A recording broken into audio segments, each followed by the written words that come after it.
श्रीलंका दौऱ्यासाठी टीम इंडियाची निवड झाली।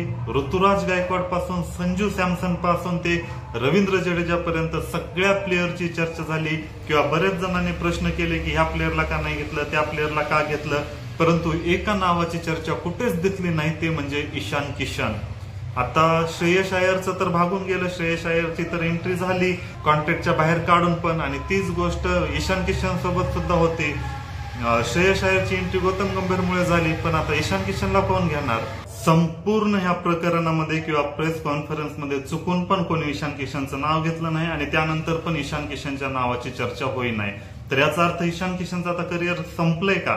तर असं म्हणता नाही येणार, कारण आता मागील काही दिवसामध्ये त्यांना असं पण स्टेटमेंट दिलं की मी मेंटली डिस्टर्ब होतो, त्यामुळे मी डोमेस्टिक मॅचेस खेळले नाहीत, परंतु जर टीम इंडियामध्ये सिलेक्शन व्हायचं असेल तर डोमेस्टिकमध्ये चांगला परफॉर्मन्स करावा लागतो आणि चांगला परफॉर्मन्स केलं तर आपलं सिलेक्शन होतं, एवढी साधी गोष्ट मला पण माहित आहे असं बोलला होता ना। आता तो डोमेस्टिकमध्ये चांगला परफॉर्मन्स करून टीम इंडियामध्ये येऊ शकतो, परंतु आता ते एवढं सहज सोपं नसणार आहे, कारण तुम्हाला पण माहित आहे की कॉम्पिटिशन खूप जास्त झालेलं आहे।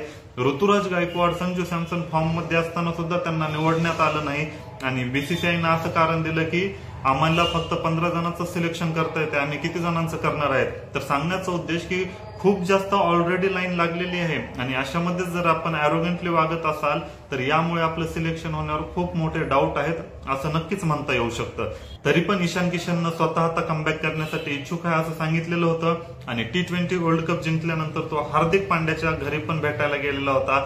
आता याचं कनेक्शन असं होतं की बऱ्याच जणांना असं वाटत होतं की हार्दिक पांड्या कॅप्टन होईल, कॅप्टन झाल्यानंतर थोडा तरी फेवर भेटतच असतो आणि असं वाटत होतं की हार्दिक पांड्याच्या रिक्वेस्ट वरून ईशान किशनला चान्स भेटू शकतो किंवा ईशान किशनची एंट्री होऊ शकते, परंतु आता हार्दिक पांड्याच कॅप्टन नाही झाला तर मग यासाठी बी ईशान किशनसाठी अवघड मानलं जात आहे कमबॅक करणं, आणि विशेष म्हणजे त्याला खूप एक्स्ट्रा ऑर्डिनरी परफॉर्मन्स करावं लागेल डोमेस्टिकमध्ये आणि तेव्हा कुठे तर त्याच्यावर नजर पडली तरच त्याचं कमबॅक होऊ शकतं। त्यानं ऑफिशियली पण सॉरी वगैरे बोलायला पाहिजे बीसीसीआयला, तरच बीसीसीआय त्याच्या बाबतीत जास्त विचार करू शकते। ज्या प्रकारे श्रेयस अय्यरला कॉन्ट्रॅक्ट लिस्टच्या बाहेर असताना घेतलं त्या प्रकारे ईशान किशनला बी घेतलं असतं, परंतु ईशान किशननं पण थोडासा अॅरोगंट दाखवलेला आहे, ऍटिट्यूड दाखवलेला आहे, याच कारणामुळे ईशान किशन बाहेर आहे। परंतु आता हार्दिक पांड्या कॅप्टन नाही झाल्यामुळे आणि ईशान किशननं जर आपल्या वागण्यामध्ये बदल केला नाही तर खरंच ईशान किशनचं करिअरचं अवघडच आहे असं म्हणू शकता।